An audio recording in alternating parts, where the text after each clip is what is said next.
Danes v Pomurskem dnevniku. Evropska vas na trgu kulture. Cepljenje proti steklini. Evropsko prvenstvo vinarjev. Stopnja prostih delovnih mest. Vreme, jutri pretežno oblačno.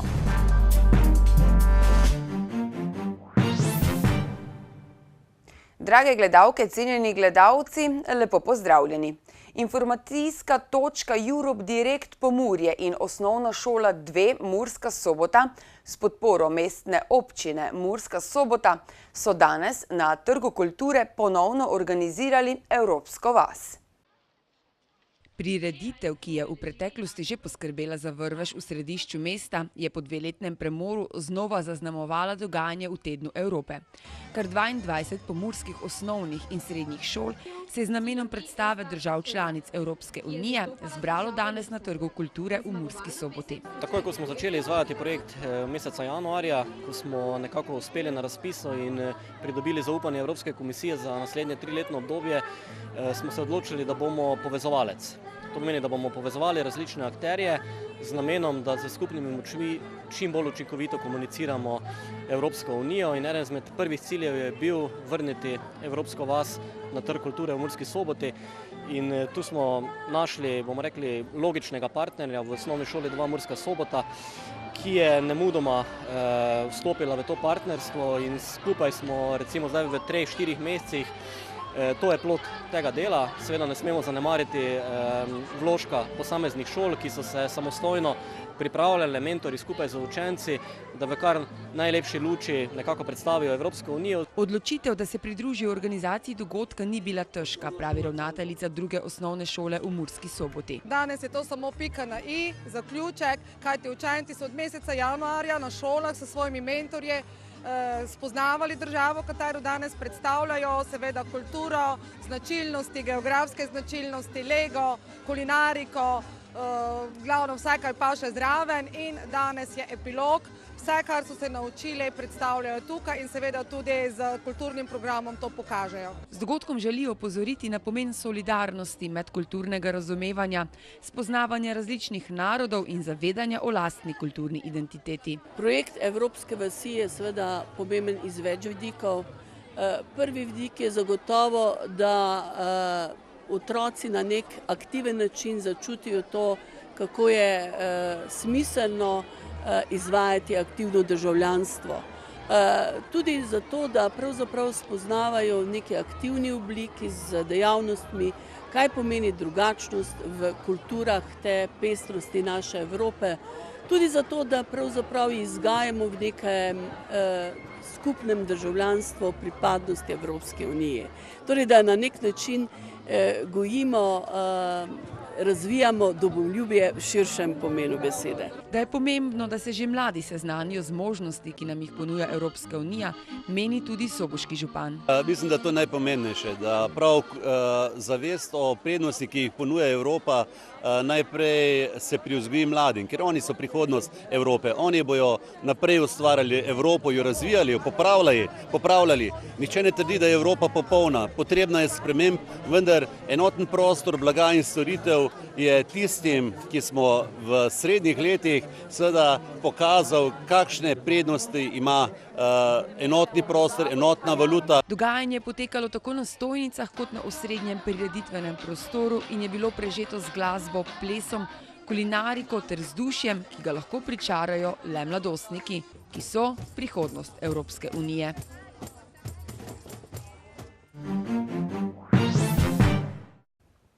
Začela se je akcija cepljenja lisic proti steklini. Letala bodo za izvajanje cepljenja letela tudi z letališča Murska Sobota. Pred dnevi je Uprava Republike Slovenije za varno hrano, veterinarstvo in varstvo rastlin začela s pomladanskim cepljenjem lisic proti steklini. Vabe bodo polagali s pomočjo letal in sicer predvidoma do konca junija. Polaganje vab se bo izvajalo v 50-kilometrskem pasu ob meji s Hrvaško z višine 300 metrov s pomočjo posebej prirejenih letal. Polaganje vab za cepljenje lisic proti steklini se bo izvajalo tudi iz letališča Murska Sobota. V vsaki akciji se položi 380 tisoč vab in sicer je na kvadratni kilometr položenih med 22 in 26 vab. Glavni namen akcije je varovanje ljudi pred to boleznijo ter zaščita populacije lisic v slovenskih gozdovih in tako preprečitev širjenja bolezni. Populacija lisic namreč predstavlja rezervoar stekline. Vaba za cepljenje lisic proti steklini je sestavljena iz zunanjega ovoja in kapsule s cepivom. Na zunanji strani je opremljena z opozorilom v slovenskem jeziku. Uprava ob tem opozarja, da se vab ne sme dotikati. Če vabo najdete na svojem dvorišču ali vrtu, jo primite z vrečko in odvrzite v najbližji grm ali odnesite na najbližjo veterinarsko postajo. Za steklino vsako leto po svetu umre več kot 55.000 ljudi, večinoma otrok. Večina, 95% smrtnih žrtev med ljudmi je v Aziji in Afriki.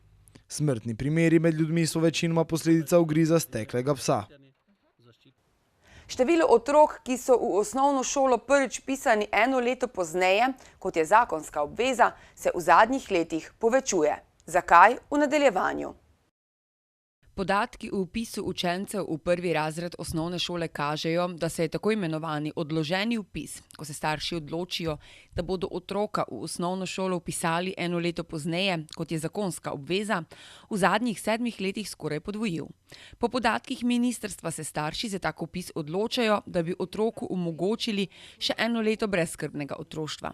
Zakon o osnovni šoli določa, da morajo starši v prvi razred vpisati otroke, ki bodo v koledarskem letu, v katerem bodo začeli obiskovati osnovno šolo, dopolnili 6 let. Ukolikor starši menijo, da njihov otrok še ni pripravljen za vpis v šolo, lahko predlagajo odložitev šolanja, pri čemer pa je treba nepripravljenost posebej ugotavljati. Predlog lahko poda tudi zdravstvena služba. Kot pravijo na ministrstvu, starši kot glavni razlog za odlog šolanja navajajo, da želijo otroku omogočiti še leto dni brezskrbnega otroštva.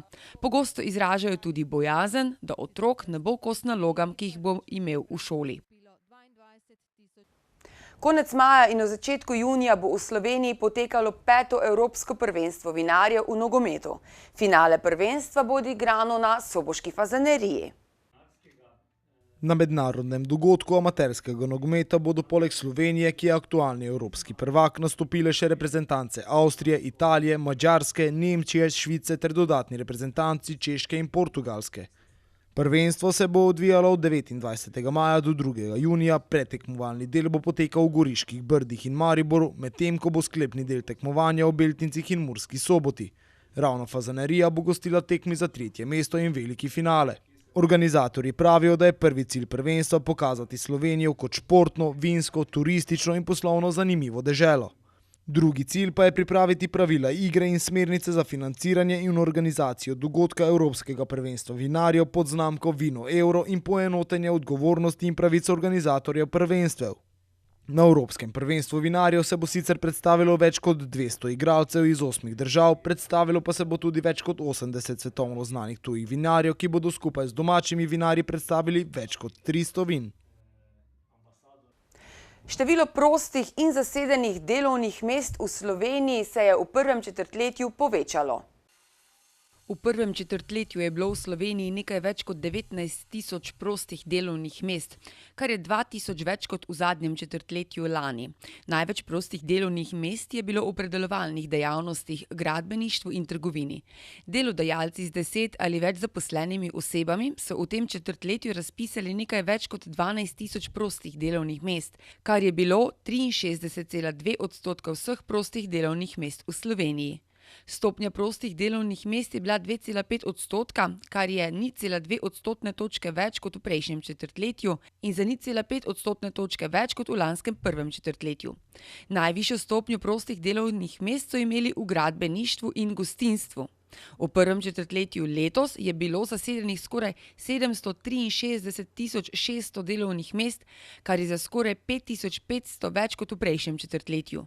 Število zasedenih delovnih mest se je v primerjavi s prejšnjim četrtletjem najbolj povečalo v predelovalnih dejavnostih, v gradbeništvu ter v dejavnosti prometa in skladiščenja. Na spletnem portalu sobotainfo.com poročajo o novih hidravličnih stimulacijah vrtin na Petišovskem polju. Več si preberite na sobotainfo.com, mi pa si poglejmo še kratke novice.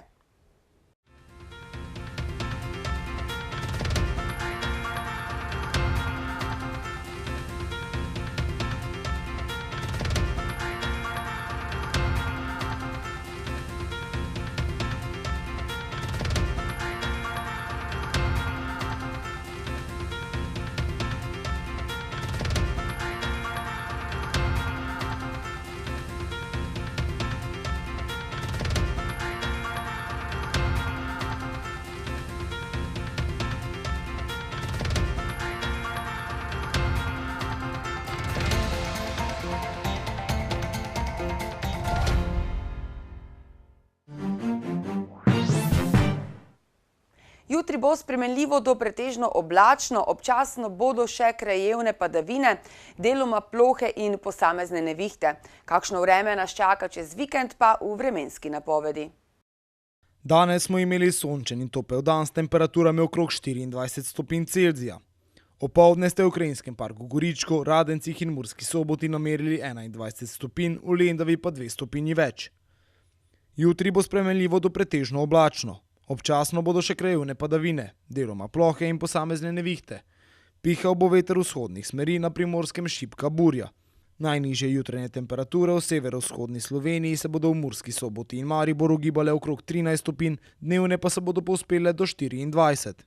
V soboto bo po večini sončno z nekaj popoldanskimi plohami in kakšno nevihto. V nedeljo bo predvidoma več oblačnosti, predvsem sredi dneva in popoldne bodo nastale krajevne plohe in nevihte. Temperature v naših krajih se bodo dopoldan gibale med 11 in 14 stopinjami, dnevne pa med 15 in 26 stopinj Celzija.